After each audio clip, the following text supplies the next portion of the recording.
They also talked about accepting what is in the moment and really just taking it in and experiencing it, because if you obsess about the future and that's all you're stressing about, worrying about, and then if it doesn't happen, it might become more depressing. If you just accept what is and move forward, you might be a little bit more willing to deal with all the things that are happening.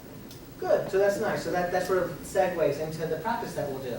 And so how do we have it where we become more skillful when the mind moves into the worrisome places that it moves into, and it's not helpful?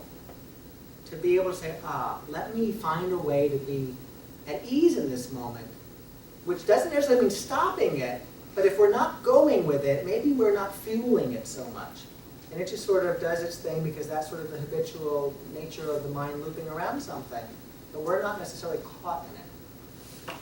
And that ability to sort of have more space between you and the things going on is part of what we're exploring. To have more space between us, that is this awareness that we have and the stuff going on, as opposed to having it be so every little thing. Viktor Frankl said, between stimulus and response, there is a space.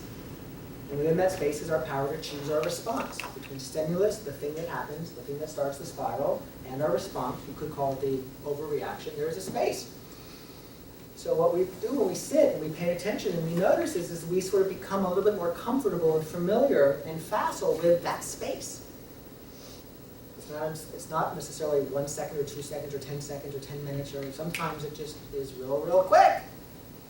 But I think, well, you know that, you ever have it where you just like in a split second just come up with the thing that works, that was the right thing to say, that was the right thing to do, it just came to you? Einstein said the intellect has little to do on the road to discovery. There comes this leap in consciousness, call it intuition if you will, and the answer comes to you, and you don't know how or why. You ever have that? The answer comes to you, you don't know how or why. So you don't need a lot of time necessarily, and in fact in the practice of law, you don't always have a lot of time. It's quick. You want to be prepared. You want to be, whatever experience you've got, that's what you bring to the table. You can't have more than you got. That you can do what you can to get experience by leaning into and sort of being courageous. And yeah, you want to do that deposition with me? It's like, yes, you know. As opposed to, let me think about it. I'll get back to you tomorrow. Tomorrow, yeah, maybe. I already found somebody else. And you're like, partly relieved and partly disappointed.